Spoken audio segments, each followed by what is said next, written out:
as opposed to being on the list, if that makes sense.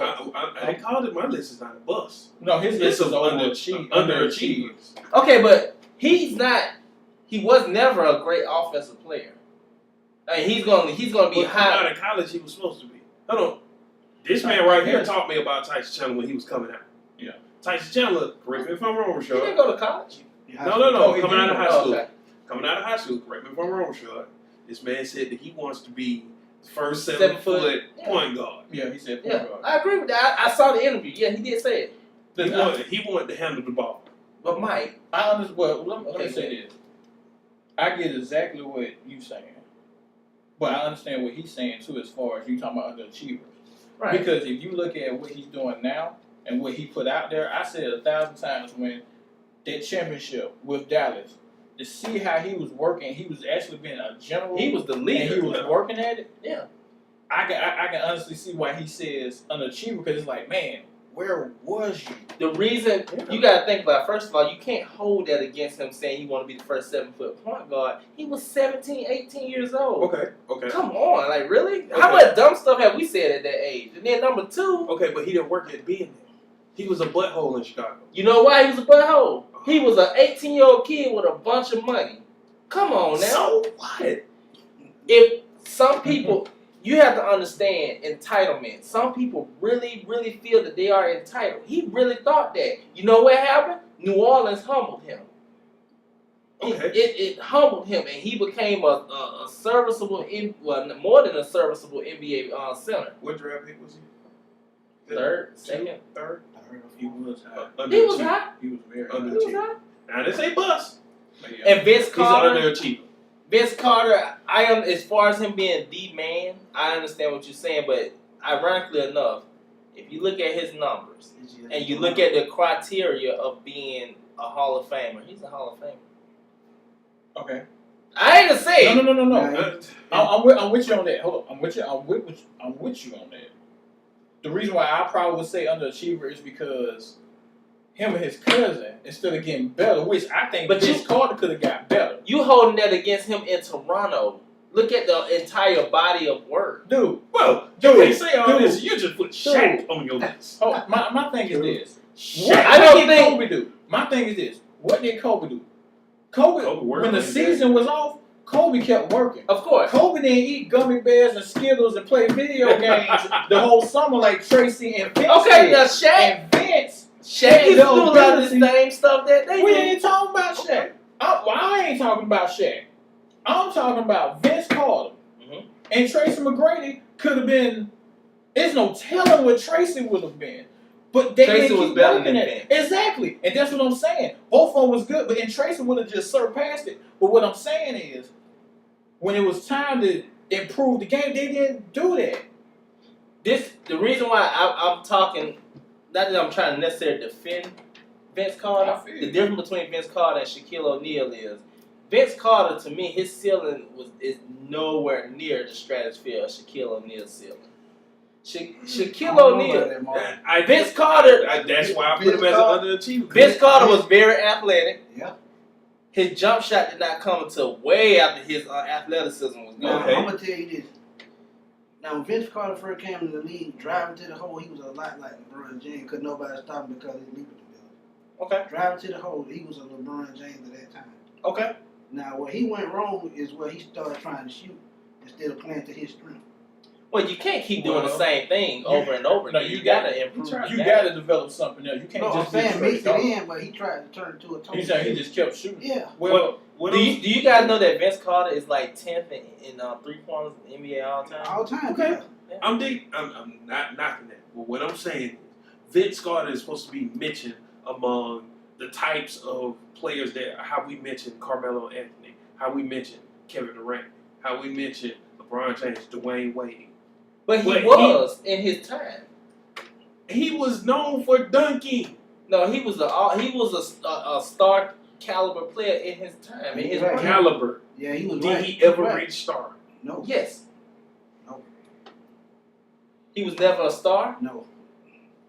I think he almost got there, and then Like he said, just, Tracy McGrady always had an extra edge over him. Well, I ain't talking Tracy. We know who Tracy is. He's underachiever. I mean, but Tracy was always the most talented. Speaking of Tracy Tracy McGrady, but this is Vince Carter. I'm almost there. like you said, I'm almost there. Gummy bears. I'm almost there. Skittles. And you know, we saw that he did not make that next step to just say, "Here I am." well, Okay. The thing. I guess the thing that upsets me about Ian Cannon and all that, he could have got better. I'm thinking where he ended up taking Toronto. Oh wow, you got him on your list? I got a lot of people on my list. I got a couple reasons about that, but but I'm thinking where he took Toronto. He made him relevant.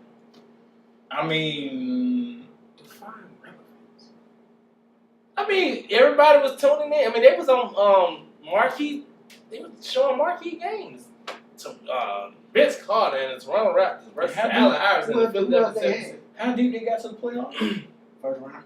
I mean, personally, I'm upset with Vince Carter because he made the city relevant. Then he left. Now Drake, sick of it. Started from a wheelchair, now he here. I know. Leave. Garasi. Okay, let me touch on one person before I go. Where you going? I got one. I'm not even gonna touch my favorite player, Josh Mills, because I think we all know he's an underachiever. Love this guy. I hope he actually does something in Detroit, just not against Atlanta. Let's move on. Stephon Marbury. I've heard people yell at me several times because I said this guy was the most all-around point guard, most talented point guard coming out of college that we have ever seen. He was smart. He was even more talented than Chris Paul coming out of Wake Forest. Yeah. And I don't care what anybody got to say. He was. You can argue with me if you want to. Oh, as far as that, he was the most talented point guard I've ever seen. You know, because I wasn't born with Magic. Well, I think I was a baby. But as far as I've seen the eyeball test, he was the best point guard I ever seen come out of driving, passing, court vision, defense, everything, weight, height, speed. He had everything. But you know what I like? And they said this about Steve Francis, was that he tried to translate street ball into the NBA. And Marbury was the only point guard that I seen do that. The only point guard that tried to put street ball into the NBA. It worked for him. Pistol Pete? Oh, you saying like since we've been... Yeah. Okay. It worked for him. And that was the strength of his game. I don't even think it's that. He was a natural. He was just the way we talk about Tracy McGrady is the same thing we talk about with Stephon Marbury. He was just naturally born to play this game. Yeah.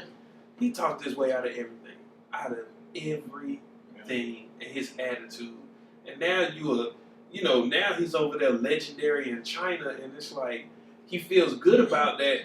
But I'm looking like you supposed to be doing that here in the NBA. Well, I bet his bobblehead by now. Jesus. Milk head. He done broke the little spring that be holding it. It don't even do this no more. It just go like this. Man, I just step on Marbury, man. Good gracious, man. I agree. He's definitely a underachiever. I know. Like I said, I know I'm gonna take flack for Shaquille O'Neal, and that's just how much I believed in him. But one guy that I thought was gonna lead New Jersey to the promised land was Derek Coleman. Him and Kenny Anderson was an amazing tandem. Yeah, he drives a Petrovic before he got in that car. But I just do not understand what happened. Like, this guy was a double-double walking. He could have been a double-double walking. He had the height. I mean, he had the shot. He was, like I said, he was the grandfather of the whole stretch forward deal. I'm going to tell you like I just tell everybody. If you got poor work ethic, you ain't going to succeed in not one sport. If you don't put in the effort to make yourself great, I don't care what you do. You ain't going to be great at nothing. Yeah. That's true. I tell my son that all the time. I'll be honest. Derek Coleman to me was someone who was before his time in the sense of, and not in the sense that everybody says it. He was before his time because this league was not ready to see him. Had he come around maybe 5 more years later, he probably would have been bigger than what he was. But he did not fit the mold. He did not want to fit the mold. Mm-hmm. And so he was stuck playing with the way he was. And to most people, in my opinion, he was looked at as, you're a specialist if you're going to do that. Instead of saying, man, let me try to mold this and let me be a visionary. And he had some great moves. He had great low post moves. He can hit the 15-footer. He can go to the 3-point. Team and use their strength to their advantage. But I mean, You know what else? He had a problem with coaches too, though.